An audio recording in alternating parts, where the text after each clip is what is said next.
Hey guys, this is Carissa, and welcome back to my 12 Days of Creative Christmas series on my YouTube channel, Inky Fairy Designs.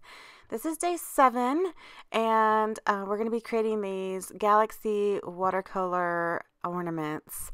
I'm using the core watercolors. These are watercolors by Golden, and they're absolutely bright and vivid and beautiful, and I don't know exactly which set this is. I think it's like the Brights set or something, but I'll have a link to it in the description box below if you're interested.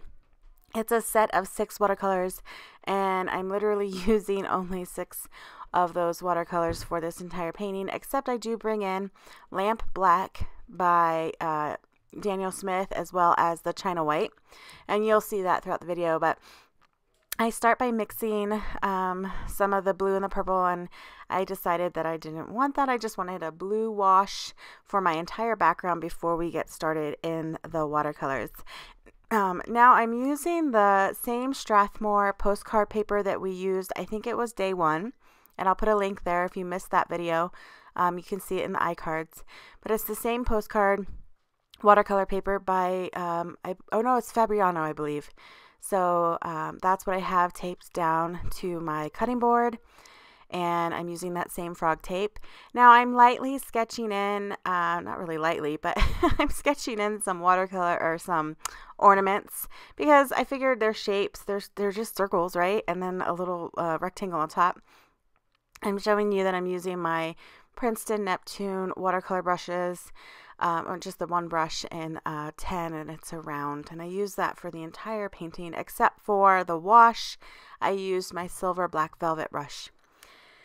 So this was kind of an interesting journey. I had this idea in my mind since I started the series. I knew I wanted to bring it to life at some point, and I was gonna get this video up yesterday, but it just didn't happen. So we will hopefully get through all 12 days of this series before Christmas. That's the plan now.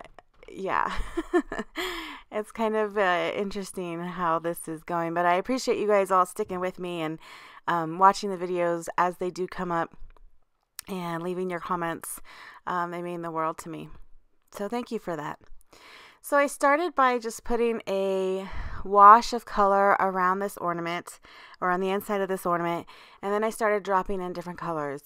Now I thought this core watercolor set would be perfect for this kind of galaxy look, but the green gold really works kind of well as a yellow if I lighten it a bit, but it turns orange really quickly when I add like the magenta or even the I think there's like a gold in this series or in this set, and then it just turned into I do get mud at some point throughout coloring or painting these 3 ornaments. So it was just a experimentation of kind of adding in colors. And actually, before I got to this point, like I watched the footage back as I'm editing, and before I do this voiceover, and I thought, oh, you should have stopped right there and moved on before adding that darker layer of purple, because it was really looking pretty. And I thought if it would have, you know, dried and then add another layer on top, that would have been better. I apologize if you hear my kids in the background. Anyway, so yeah, I don't know. I go in and I do try different things on each ornament to try and get this look that I'm trying to achieve. But basically, I'm just starting with like the lightest color in the middle and moving outward to darker, more vivid colors. And then on the very outside, my darkest color. So that's if you wanted to kind of know what my process was or what I was thinking in creating these galaxy ornaments, that's what I was trying to do, was just keep my lighter colors in the middle and then go out to the more brighter colors, and then go in, you know, with the darker colors. And I do this is kind of where it went awry. I started splashing some color around and just kind of flinging different colors.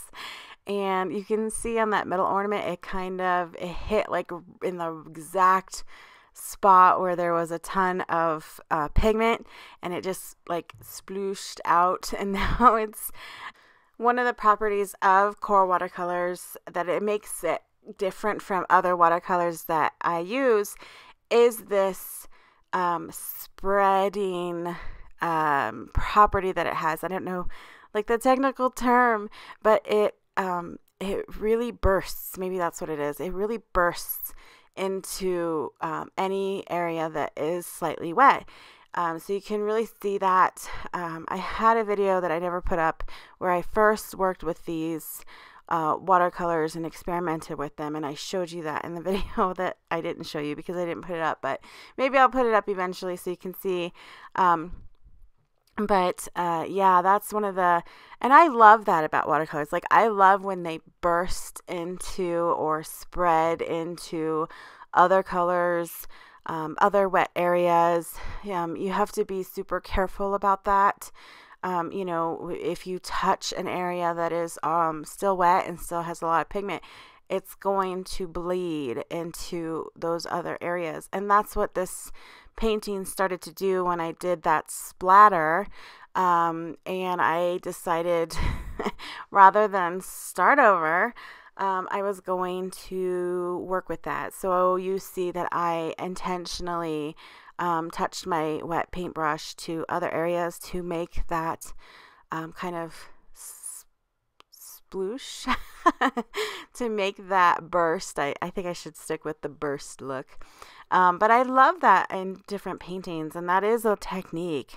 I'm probably not doing the technique correctly, but it is one of my favorite looks, I guess you could call it, in watercolors, and so I went with it.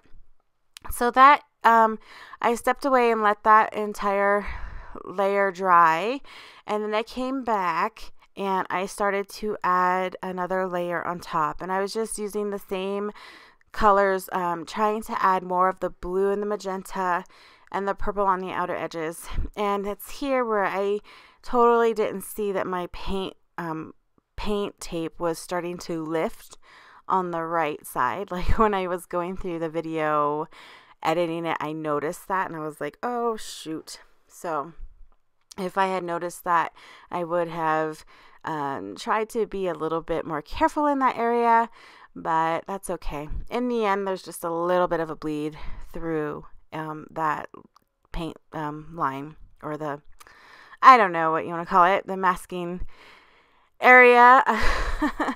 But here I am, I'm adding more of those little splatters, and here I'm being even more intentional with it, like pulling out my paintbrush to where I want it to go.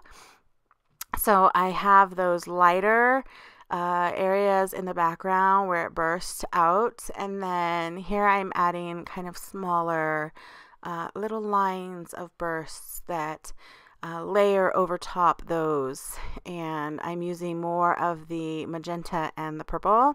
And you can see in that right, very, very right ornament that that's where I'm getting a lot of my mud, and I think I just used too many of the colors that were opposites, and it just wasn't, that ornament just wasn't as pretty as the other two ornaments for me at that point. So here I add more splatters. I add splatters with the white. I think there it is with the white, just to kind of create some milky areas, and then also with the clean water. So here I am. I decided I let it dry again, and this is where I realized that, oh, that paint or that tape is just not staying down. So we're just going to do the rest of the painting without that masking tape. And then you see in the upper left-hand corner, I did pull in the Gansai Tambi Starry colors, and I wanted to use that blue gold. I had splashed a little bit of that in earlier in the video, but at this point I knew I wanted to use that a lot more concentrated in my ornaments, and I do that, I wanted to use that for the top of my ornaments. So here I am coming in. I mixed a really dark, well, I mixed the lamp black with some of the blue and some of the purple, but it is still really, really dark. And throughout this whole painting, I'm thinking, oh my goodness, what am I doing? I have no idea if this is going to even look right.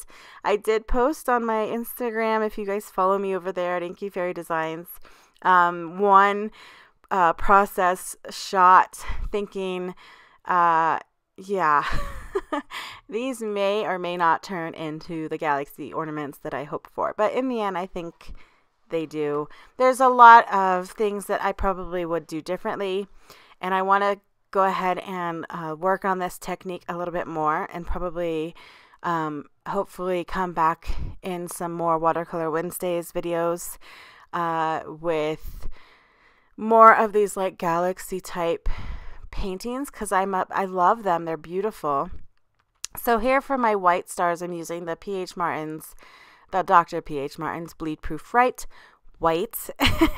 And I just watered it down on a stamp block, and I'm using my fan brush, and I had some on there that dried, and I just like reactivated it, but it wasn't giving me the white that I wanted. It was too watered down, so I added some more. And now I'm just trying to figure out the best way to splatter it on there without splattering it all over. I really wanted it to be concentrated inside the ornaments, but I wasn't sure how to, like, you know, mask those off. But I wipe off a little bit of the white that kind of got all around, and then I just go in closer and really try to concentrate that on those little ornaments. So that really kind of, when you add the white, no matter what you have underneath, as long as you have some contrast and some color in the middle, that really does give you that little galaxy kind of effect. And so I think in the end, it does work. And now I'm adding the ornament tops with that same Gansai Tambi gold. I'm using the blue gold in that Starry color set, and I also added that before I added the white splatters. I added quite a bit of that into the middle, and it gives a lot of shimmer into the middle of those ornaments. I think it's really pretty. So I tried to go around my ornaments with this pen. I forget which one it's called, and it was not working very well. I don't know if it was just my paint maybe wasn't completely dry when it was going over like the bleed proof. Maybe I should have done this part before, because these are waterproof pens. So maybe I should have done this part before I went in with the white splatters. So that's like the things that I learn, and I think to myself, what could I have done to make this, you know, look better or different? Or so I added the little strings and some tiny little bows, just freehand, made it very sketchy looking, and that's pretty much it. I was going to try to add a sentiment onto this, but there really was no good room, so I can just write on the back, Merry Christmas. And I hope you enjoyed this video. If you liked it, please give it a big thumbs up. That really encourages me, and I love to hear your comments below. What do you think about this? What do you think about this card? What do you think about this series? I will link you to some more watercolor videos here, and you can click on my face to subscribe to my channel so you don't miss any future videos. And I'm not going to say I'll be back tomorrow because I seem to never be, but I will be back again with another video in the 12 Days of Christmas Creative Christmas series, and I hope you'll join me. Until then, stay inspired, be creative, and share that with others. Bye.